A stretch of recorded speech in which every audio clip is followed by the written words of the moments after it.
If you concentrate solely on your career, you can get a long way in your career, and I would say that that's a strategy that a minority of men preferentially do. They work 70, 80 hours a week and go flat out on their career, staking everything on the small probability of exceptional status in a narrow domain. But it's hard. They don't have a life. It's very difficult for them to have a family, and they don't know how to take any leisure activity, becoming very one-dimensional.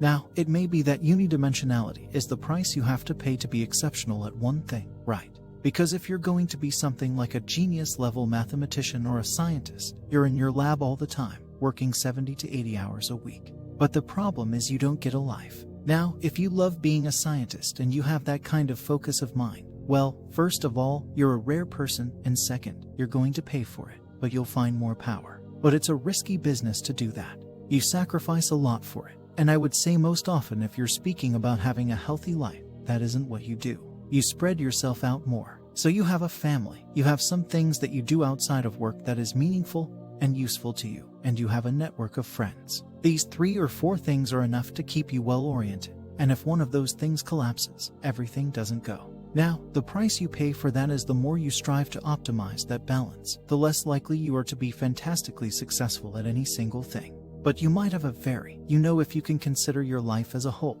that might be a winning strategy. One of the things Carl Jung said was, I really like this. He thought that men went after perfection, and when women went after wholeness, there was something different at the top of the value hierarchy. So perfection would be to stake it all on one thing and look for radical success. Not that all men do that, but we're talking about extremes at least with regard to the men that do that.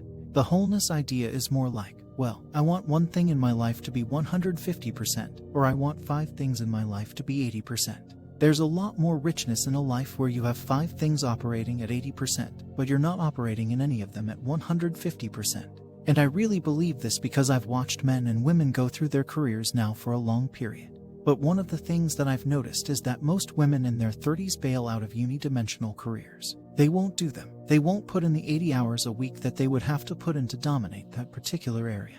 And it isn't because the reason they won't do it is that they decide it's not worth it. And no wonder, because why would that be worth it? You have to ask yourself that. It's like, well, you want to be an outstanding scientist. It's like, okay, really that's what you want because that means that's what you do because you're competing with other people, you know. They're smart, they're hardworking. And if you want to be at the top, you have to be smarter and work harder than any of them. And working hard means working long hours. I mean, it also means working diligently, but in the final analysis, it's an additive issue. And I think partly maybe part of the reason too, that women are oriented that way more than men. I think there are 2 reasons. One is socioeconomic status. Women tend to come from lower socioeconomic backgrounds more often than men, so they have fewer resources to invest in their careers. The second reason is that women tend to have different priorities when it comes to their lives and careers. They often prioritize family and relationships over their careers, and this can lead them to make different decisions about how much time and energy they want to put into their careers. So, in conclusion, the decision of whether to focus solely on your career or to strive for balance in all aspects of your life is a personal one. It's important to consider the potential costs and benefits of each approach and to make a decision that aligns with your values and priorities. But it's also important to remember that there is no one-size-fits-all solution, and that different people will have different strategies for success. Ultimately, the key is to find what works for you and to be true to yourself.